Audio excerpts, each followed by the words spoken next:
I want to tell you a story that my grandfather used to tell me when I was a kid. He was a tough old guy, came from nothing, built a life with his bare hands. And whenever I would complain about things being too hard or unfair, he wouldn't give me sympathy. He would just look at me over his glasses and say, "Solomon, let me tell you about the boy with the red shield." He was talking about Amschel Mayer Rothschild. Now, when you hear the name Rothschild today, what do you think of? You think of trillions of dollars. You think of chateaus in France, vineyards, banks that control governments, maybe even some wild conspiracy theories. You think of ultimate untouchable power. But my grandfather taught me that to understand the billions, you have to ignore the palaces. You have to go back to the mud. You have to go back to Frankfurt, Germany, in the year 1744. Amschel wasn't born in a mansion. He was born in a place called the Judengasse, which literally translates to Jews' alley, and alley is a generous word. It was a ghetto. It was a single, narrow, curved street, maybe 12 feet wide, crammed between the city wall and a ditch. Imagine this, 3,000 people living on top of each other in a space the size of a football field. It was filthy. It smelled of sewage and desperation. And it wasn't just crowded, it was a prison. At night and on Sundays and on holidays, the city of Frankfurt would lock the gates at both ends of the street. You couldn't leave, you were trapped. If you walked out of the ghetto during the day, you had to take off your hat to any Christian who passed by. You couldn't visit the park, you couldn't walk on the sidewalk. This was the world Amschel was born into. His house wasn't a house, it was a narrow slice of a building marked with a sign of a red shield, or in German, Rothschild. That's where the name comes from. He lived there with about 30 other people. My grandfather would pause here and ask me, "So, you think you have it bad? You have internet, you have freedom." This kid didn't even have fresh air. If he could find a way out of that box, what is your excuse? So how do you get out? How do you escape a place that is designed to keep you poor? Young Amschel lost his parents to smallpox when he was just 12 years old. He was an orphan in a ghetto. Statistically, he should have died there. He should have been a beggar. But Amschel had something most people don't have, an eye for value where others see garbage. While other kids were playing or begging, Amschel was digging, literally. He would scavenge through trash heaps, old attics and trade fairs looking for old coins. Rusty, dirty, ancient coins, Roman coins, old German thalers. To most people in the ghetto, these were useless bits of metal. You couldn't buy bread with them.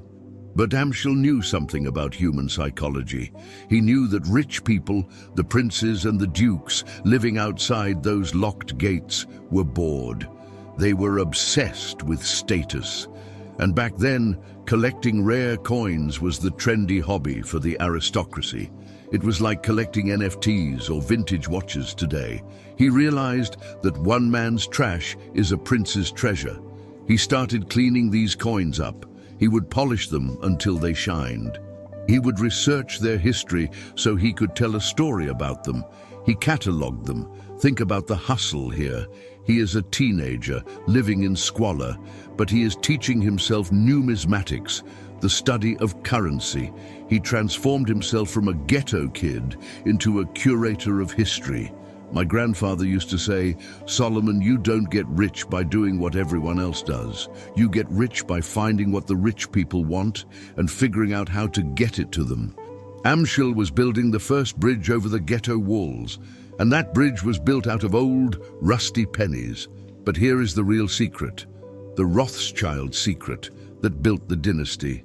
Amschel eventually got an introduction to a man named General von Estorff, who was an avid coin collector, and through him he got within striking distance of the ultimate prize, Prince William of Hesse. Prince William was one of the richest men in Europe. He was essentially a billionaire in today's terms. He made his money renting out mercenary soldiers to the King of England. Now, Amschel manages to get a meeting to sell his rare coins to the prince. Here is what 99% of people would do. They would try to maximize profit. They would say, I found this rare coin. I'm going to charge the prince top dollar because he can afford it. Amschel did the opposite. He sold the coins to the prince at a massive discount. Sometimes he sold them at cost. Sometimes he even lost money on the deal. Why? Was he stupid? No. He was playing 4D chess. He knew that making a few thalers of profit on a coin was peanuts. It was short-term thinking. What he wanted wasn't the profit. He wanted the relationship. He wanted the reputation. He wanted to be the guy the prince trusted. By giving the prince the best deals in Europe, he became indispensable. He wasn't just a vendor. He was a valuable resource. In exchange for these deals, Amschel asked for one thing, not money. He asked for a title. He wanted to be named a court factor, an official supplier to the prince. He eventually got a plaque with the prince's coat of arms to hang on his door in the ghetto. That plaque didn't pay the bills directly, but it signaled to everyone else. The prince trusts me, and once the prince trusts you, everyone trusts you. My grandfather called this the law of the first domino. You knock over the biggest domino first, even if it costs you energy and money, because once that big one falls, it knocks over all the smaller ones for you. Amschel sacrificed short-term profit for long-term leverage, and that leverage was about to make him the banker of kings. We are just getting started. We've moved from the trash heap to the prince's palace, but the real empire building hasn't even begun yet. If you want to hear how he turned this small connection into the biggest fortune in history, make sure you're following the channel. You need to hear Chapter 2. So, Amschel has the prince's trust. He has the title. He has the business flowing, but now he hits a ceiling. And this is a ceiling every entrepreneur hits eventually. It's the scale problem. You can be the smartest guy in the room, but you only have two hands. You can only be in one place at a time. If Amschel wanted to be a local moneylender, he could have stayed in Frankfurt and lived a comfortable life. But he didn't want comfort. He wanted dynasty. My grandfather used to tell me, Solomon, you can trust a contract and you can trust a handshake, but the only thing you can trust with your life is blood. Amschel realized that in the chaotic world of 18th century Europe, where wars were constantly redrawing borders and banks were going bust left and right, he couldn't rely on employees. An employee can be bribed, an employee can steal, an employee can leave and start a competitor. He needed lieutenants who had skin in the game, total alignment. So he looked at his dinner table. He had 5 sons, Amschel Jr., Salomon, Nathan, Kalman, Carl, and Jacob, James. He didn't just raise them as children, he trained them as operatives. From the time they were little, they were working in the business, sorting coins, keeping ledgers, listening to negotiations. They breathed finance. He created a rule that is still famous today. The business stays in the family. Male heirs only. Outsiders were not allowed to see the books. Marriages were arranged within the extended family to keep the capital from diluting. It sounds harsh, maybe even a bit weird by modern standards, but from a business strategy perspective, it was a fortress. It ensured that every single person touching the money had the exact same last name and the exact same incentive to win. Now here is the masterstroke. This is the move that changed global finance forever. Amschel knew that money is like water. It needs to flow. And at that time, Europe was a fragmented mess. You had different currencies in every city, different exchange rates, different interest rates. If gold was cheap in London, it might be expensive in Paris. If you could buy it here and sell it there, you could make a fortune. But you needed someone on the other side of the trade who you trusted 100%. So Amschel took the symbol of the Scythian king, a bundle of arrows. The legend says that one arrow can be easily broken, but 5 arrows bundled together are unbreakable. This became the Rothschild crest. He sent his 5 arrows into the heart of Europe. Amschel Jr. stayed in Frankfurt to hold the fort. Salomon was sent to Vienna, the heart of the Austrian Empire. Karl went to Naples to control the Italian trade. James, the youngest, was sent to Paris to handle the French Bourbons and later Napoleon. Nathan, the genius of the family, the shark, was sent to London, the financial capital of the world. Think about the guts this took. There was no Zoom, there was no telephone. He sent his kids hundreds of miles away into foreign countries, often hostile countries, and said, "Build an empire." They weren't just 5 separate banks. They were one single, massive, multinational corporation operating in 5 jurisdictions simultaneously. This had never been done before. If the market crashed in Paris, James could borrow money from Nathan in London to stay afloat. If Vienna needed gold, Frankfurt could ship it. They hedged each other. While other banks were isolated and vulnerable to local crises, the Rothschilds were diversified across the entire continent. They were too big to fail 200 years before that term was invented. But having offices in 5 cities wasn't enough. You needed to connect them. My grandfather loved this part. He was obsessed with speed. He'd say, "Solomon, money is cowardly. It runs away from risk. If you know about the risk 1 second before the other guy, you get the money." The Rothschilds realized that information was the most valuable commodity on earth. If a war started, stocks would crash. If a war ended, stocks would rally. The person who knew the news first won the bet. So they built their own private internet. They didn't use the public post, which was slow and censored by governments. They hired private couriers. They bought the fastest horses. They chartered private boats to cross the English Channel in storms that grounded everyone else. There are even stories, some true, some exaggerated, about them using carrier pigeons to send coded messages between branches. Imagine this system in action. A price changes in Paris. James scribbles a note. A courier jumps on a horse, rides to the coast. A boat is waiting. It crosses to England. Another rider grabs the note and gallops to London. Nathan Rothschild gets the note. He knows the price in Paris is rising. He buys in London before anyone else even knows the news. By the time the regular mail arrives 3 days later, Nathan has already made a killing. They were practicing high-frequency trading in the 1800s. Their network was faster than the king's, faster than the generals, and definitely faster than their competitors. They turned information asymmetry into an art form. I want to pause here and ask you something about family and business. There is an old saying, never do business with family. But the Rothschilds proved the exact opposite. That family was their superpower. What do you think? Is doing business with family a recipe for success or a recipe for disaster? I want to see your war stories in the comments. My grandfather used to say, "Solomon, the biggest opportunities in life hide inside the biggest panics." And there was no panic bigger than June 1815. The entire world was holding its breath. On one side, you had Napoleon Bonaparte, the emperor, the genius of war, the man who had conquered Europe. On the other side, the Duke of Wellington and the British Army. They were meeting in a muddy field in Belgium called Waterloo. The stakes were absolute. If Napoleon won, the British Empire would be crushed, their debt would be worthless, and the stock market in London would go to zero. If Wellington won, the British Empire would rule the world for the next 100 years, and their bonds, called consols, would skyrocket in value. London was a nervous wreck. The city, the financial district, was silent. Every banker, every merchant, every aristocrat was staring at the horizon, waiting for news. But news traveled at the speed of a horse back then. It took days for information to cross the channel.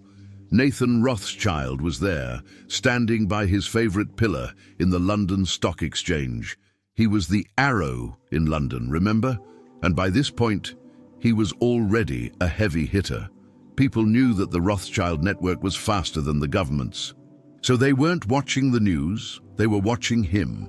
It was the ultimate high-stakes poker game, and Nathan was holding all the cards. While the British government was waiting for their official messengers, the Rothschild machine was already at work. Legend has it that a Rothschild agent named Roworth was actually on the battlefield. He watched the fight. He saw the moment the tide turned. He saw the French lines break.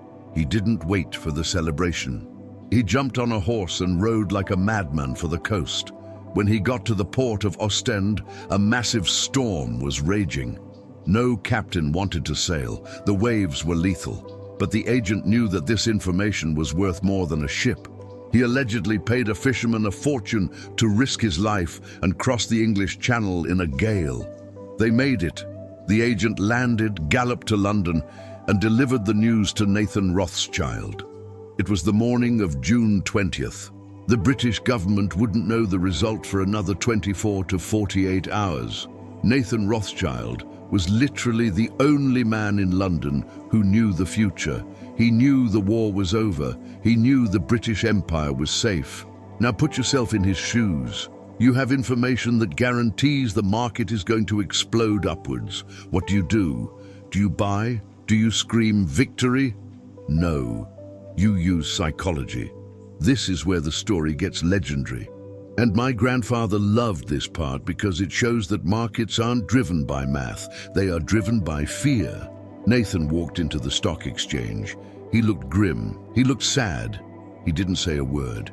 He just walked over to his broker and quietly gave a signal, sell.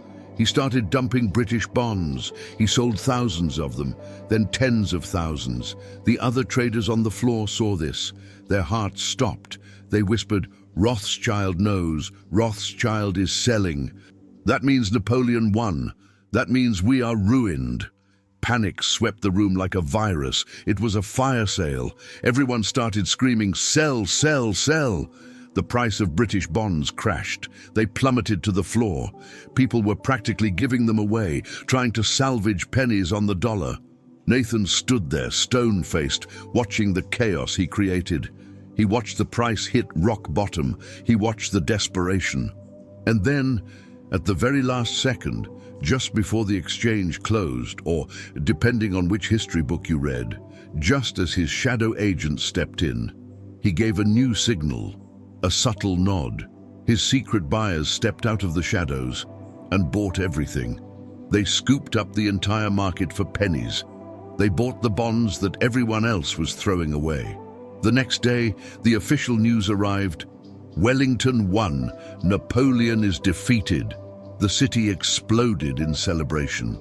The price of British bonds didn't just recover, they went parabolic. They soared to new heights. And Nathan Rothschild, holding a massive bag of bonds he bought at the bottom of the crash, made a fortune that is impossible to calculate today. Some say he increased his net worth by 20x in a single day. He essentially bought the British national debt for a discount. From that moment on, the Rothschilds weren't just bankers, they were the central bank.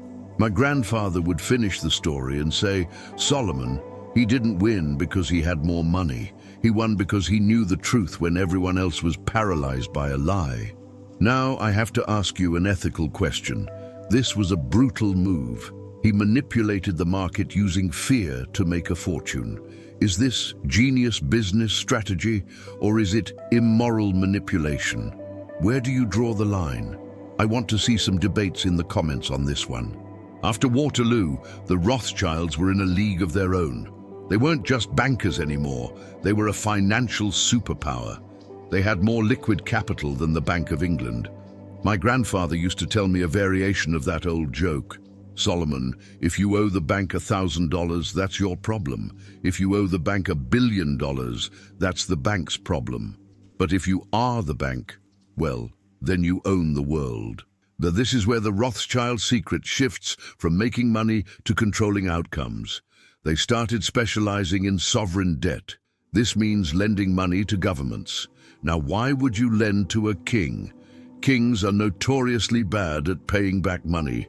They fight expensive wars. They build lavish palaces, and if they don't like you, they can just behead you. But the Rothschilds changed the dynamic. Because they controlled the bond markets in London, Paris, Vienna, Frankfurt, and Naples simultaneously, they could make or break a country's credit rating. If a king wanted to build a railway or fight a neighbor, he needed a loan. If he went to the Rothschilds and they said no, he couldn't get the money anywhere else. The market followed the Rothschilds. If Nathan in London didn't trust you, nobody trusted you. They effectively put golden handcuffs on the monarchs of Europe. They didn't need to sit on the throne to rule the country. They just needed to hold the checkbook. They realized that political power is temporary. Kings die, prime ministers get voted out, but debt is permanent. There is a fascinating historical paradox here. People often accuse the Rothschilds of funding wars to make money. And yes, early on they financed Wellington and Napoleon's enemies. War consumes money, and bankers sell money. But as their wealth grew, their strategy flipped. They became the biggest force for peace in the 19th century. Why? Not because they were pacifists, but because war is bad for business when you own everything. If you have investments in France and Austria, and those two countries go to war, you lose money. Your railways get bombed, your trade routes get blocked, your economies crash. There is a famous story from the 1830s. Tensions were rising between the major powers.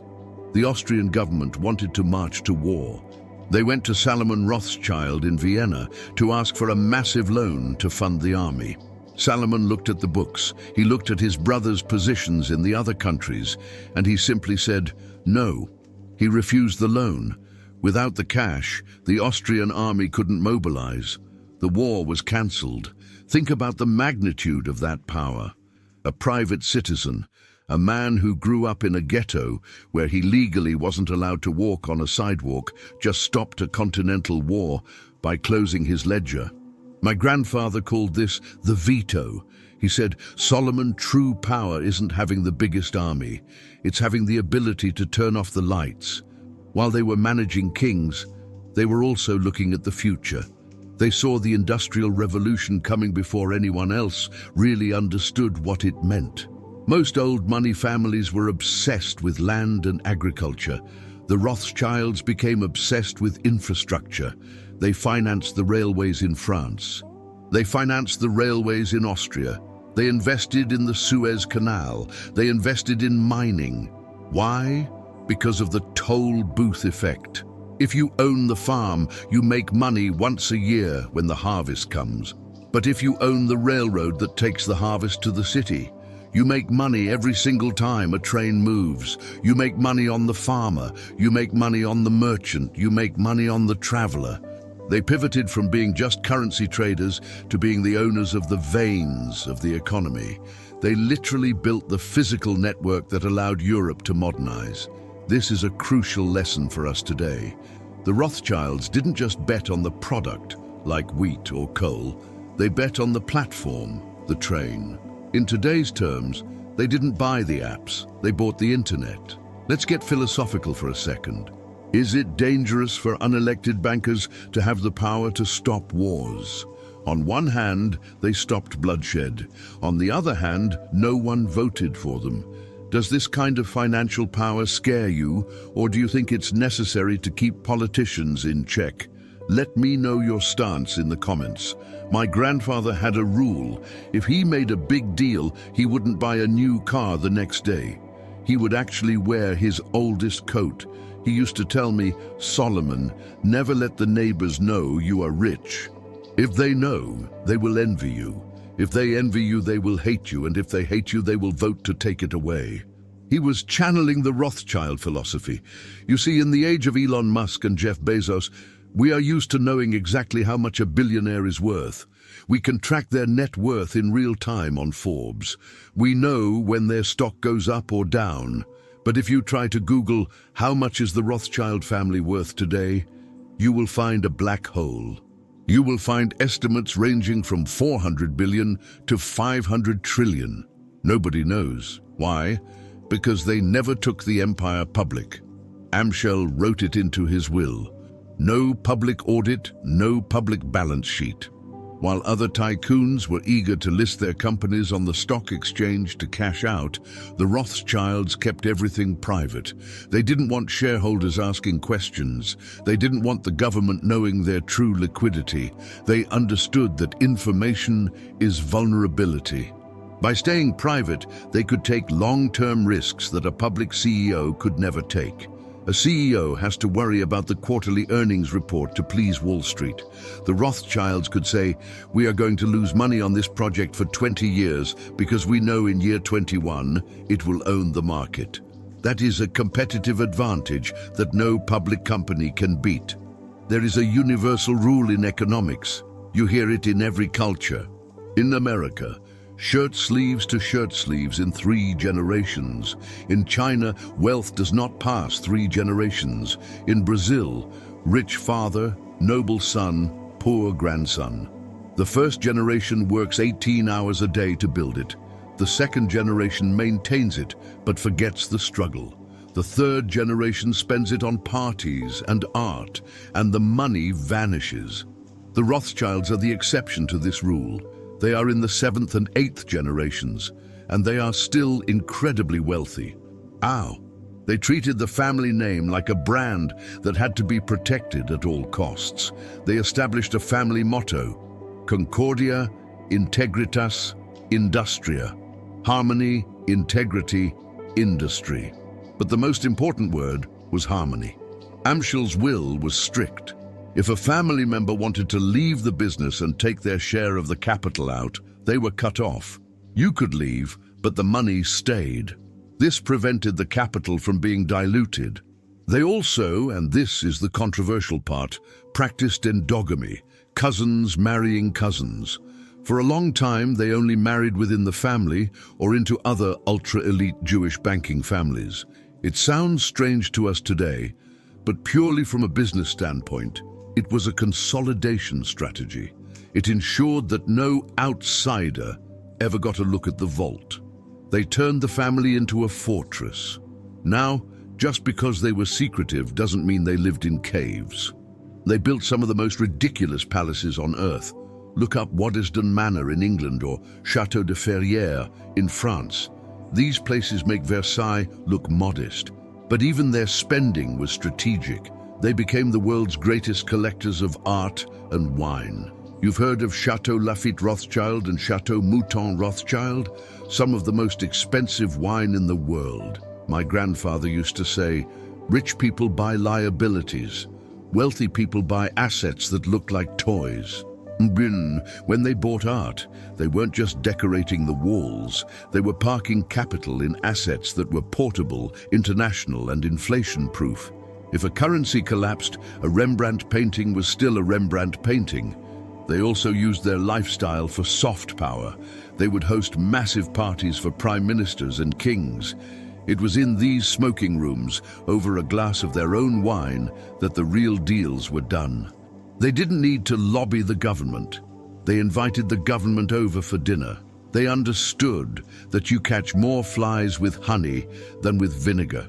They made themselves the ultimate hosts of Europe, so the people in power wanted to be around them. Let's talk about the hidden wealth concept. If you won the lottery tomorrow, let's say $100 million, would you tell everyone and live like a celebrity? Or would you disappear, delete your social media, and live quietly? I'm curious if the flex culture has taken over, or if there are still some silent operators out there. Comment loud or silent below. My grandfather used to look at the skyscrapers going up in the city and say, "Solomon, remember, trees don't grow to the sky." What he meant was, nothing expands forever. Every empire hits a wall. For the Rothschilds, that wall was the 20th century. If the 19th century was their playground, the 20th century was their nightmare. The world changed. We had 2 world wars. We had the rise of nationalism. The 5-arrow system relied on open borders and peace.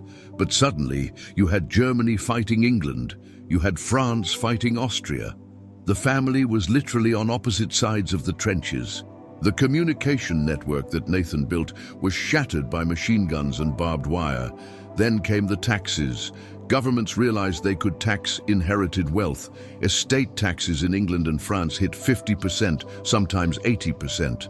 When you have a fortune that big and the government takes half of it every time someone dies, the mountain of gold starts to shrink very fast. And of course, the darkest chapter, World War II. The Nazis specifically targeted the Rothschilds. They seized their palaces in Austria and France. They stole the art. They seized the banks. The family had to flee to New York and London, leaving centuries of accumulated history behind. By the time the dust settled in 1945, they were no longer the kings of the world.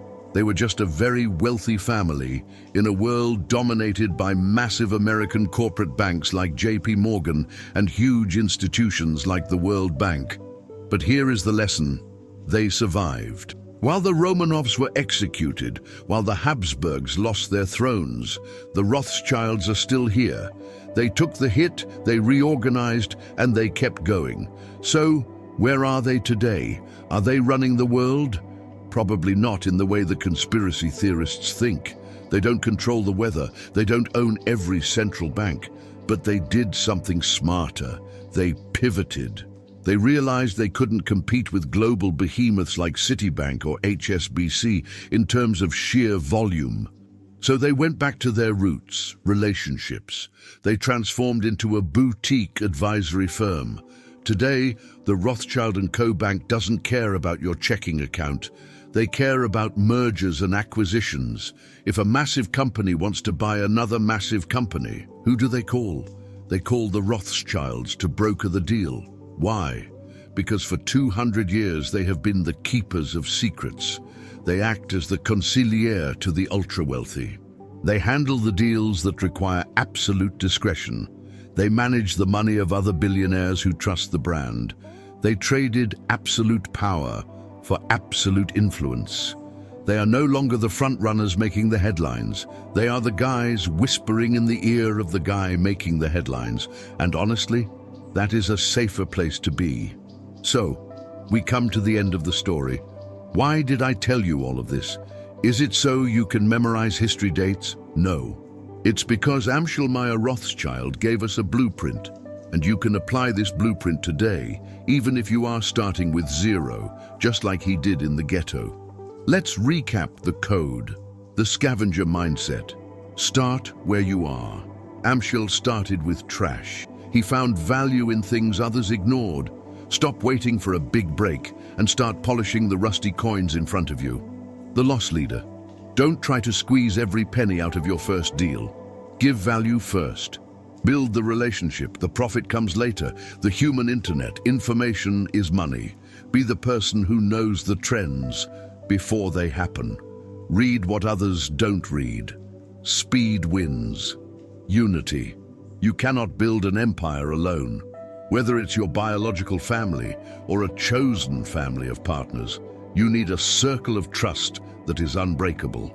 Silence. Stop flexing. Stop shouting. Real wealth moves in silence. The more you show, the more you are a target. My grandfather didn't leave me $1 billion, but he left me these stories, and in a way, that's more valuable. Because money can be spent, but wisdom can be replanted. You have the internet. You have freedom. You aren't locked behind a gate at night. Amschel Rothschild would have traded his entire fortune to have the opportunities you have right now. The question is, what are you going to do with them? This story is proof that where you start doesn't determine where you end. If you want to rewrite your own family history, you have to start by rewriting your mindset. If you enjoyed this deep dive into the dynasty, please hit the like button. It tells YouTube that we want more intelligent content and less fluff. And here is your challenge for today. Comment 5 arrows below if you are committed to building a team that helps you win. I want to see who is playing the long game. Make sure you are subscribed to Solomon's Treasury. We are just scratching the surface of what's possible. I'll see you in the next one.